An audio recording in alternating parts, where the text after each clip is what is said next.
guys हेड़ो गोरी कर ली है पानी पर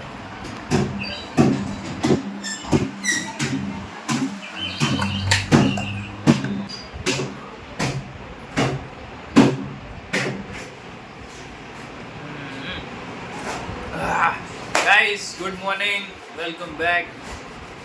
अपना नवा ब्लॉग में स्वागत गाइस છેલ્લા 10 દાડાથી મને કમળો છું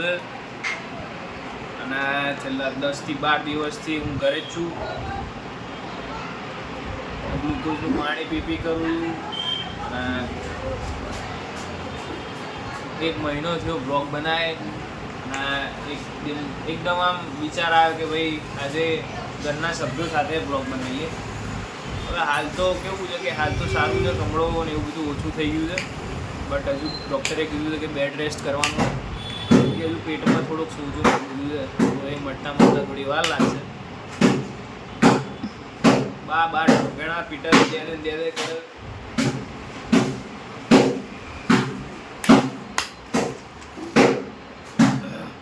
એક બીજી દવા પીવાની ગાઈસ મેં 9 તારીખે કંપની ચેન્જ કરી નવી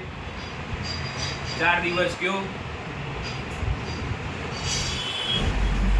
અને 4 દિવસ પછી કમળો થઈ ગયો 9 જૂને ચેન્જ કરી 12 જૂને 10 11 12 હા 12 તારીખે ફ્રાઈડે હતો સેટરડે હું ગયો કપડાં લેવા કેમ કે સોમવારે મારો બર્થડે હતો 15 જૂને 15 જૂને મને કમળો આવ્યો 2 બાટલા ચડાવવાના ચાલુ કર્યા ટોટલ 6 બાટલા ચડાવ્યા ગાઈસ અને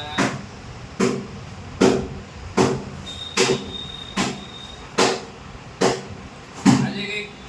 26-27 જૂન છે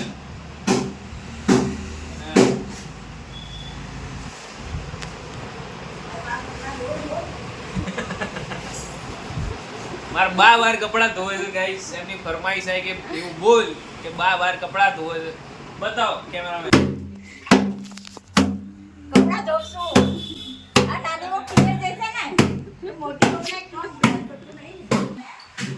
સો ગાઈસ હાલ આવો કઈ સિનેરિયો છે કે હજુ 10 દિવસ આપણે આવી રીતે જ રહેવાનું છે કઈ કરવાનું નથી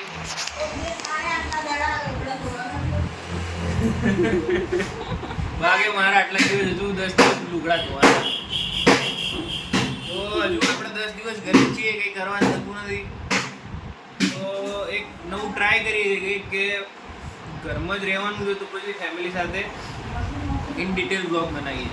હરેક સભ્યને લઈએ હરેક બધાને લઈએ પહેલાં આપણે લેતા નતા પણ હવે લઈએ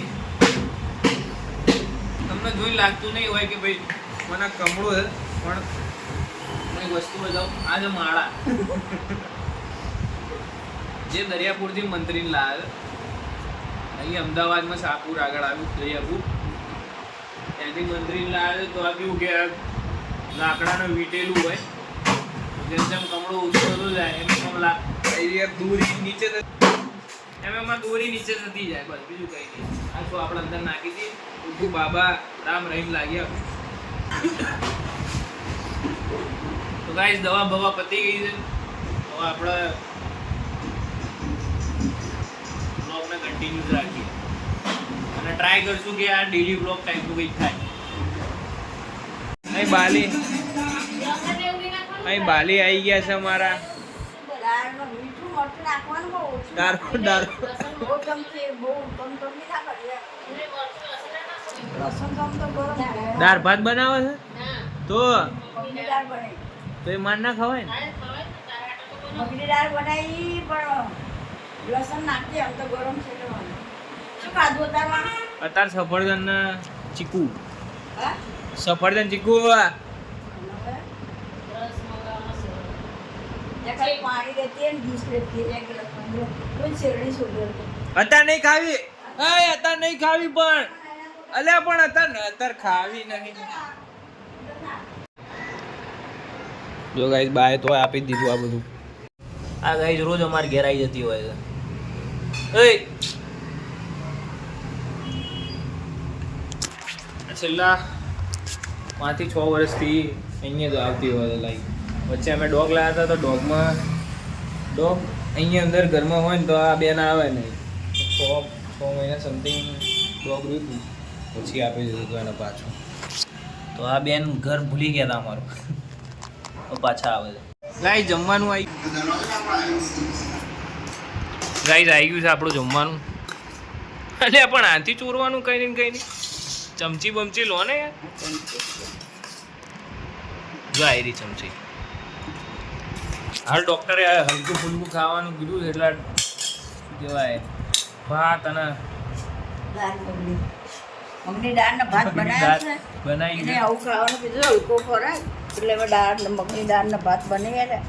હવે ચોરી આલું પછી ધીમે ધીમે ખાય બરોબર છે બરાબર થોડું હાચવું શાબાશ અત્યારે હાચવવું પડે સાચવવું પડે કેમ કે અત્યારે ખાવાનું કોઈ નહીં પછી અમે સાચવીએ ને અમને એટલે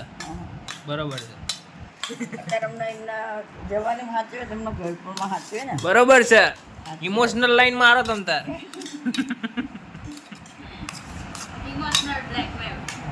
સો ગાઈઝ એસી ચાલુ કરીને અને હવે બધા ટોલાઈ જઈએ ધીમે ધીમે કરીને પછી સાંજે ઉઠીને આપણો બ્લોગને કન્ટિન્યુ કરીએ ગાઈઝ બા જઈને આયા જગન્નાથ મંદિર જમાલપુર એમને ત્યાંથી આવ્યું છે અને બેઠા બેઠા જો માલપુઆ ખાય છે મારા સામે પત્રિકાઈ છે એટલે આ લોકોએ કંઈક દાન કર્યું ને એના ઉપરથી કંઈક આવ્યું છે બોલો જગન્નાથ ભગવાનની જય જો આવું કંઈક છે ગાઈસ જલસા પડી ગયા હતા અમને જગન્નાથ મંદિર ગયા હતા અમે ગોપી મંડળમાં ભરાય ગોપી મંડળનું દાન કર્યા છે બરોબર છે ખાઓ ખાઓ માલપુઆ ખાઓ તમ તાર દે અમાર મોઢે ભલે પાણી આવતું માલપુઆ ખાઓ તમ તાર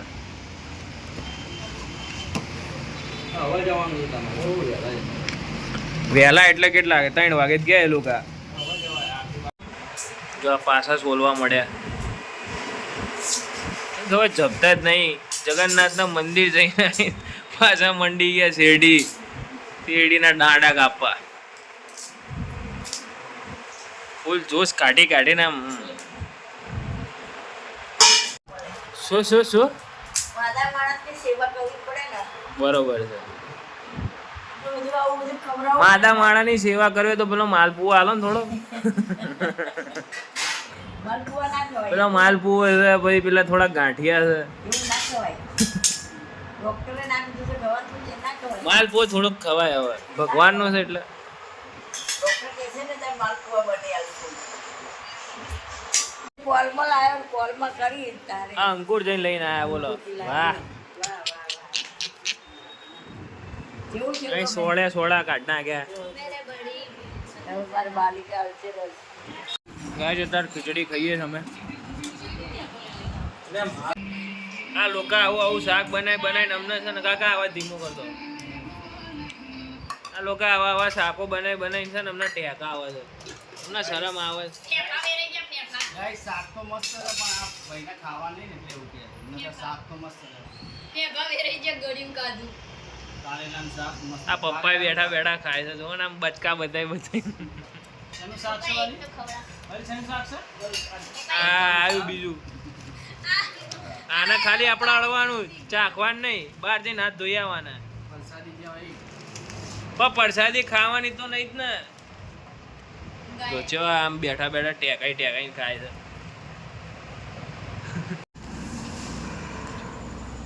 ગાઈસ અત્યારે હું બાલી બેઠા છે બહાર પવન ખાવા પવન આવતો જ નહીં પણ તોય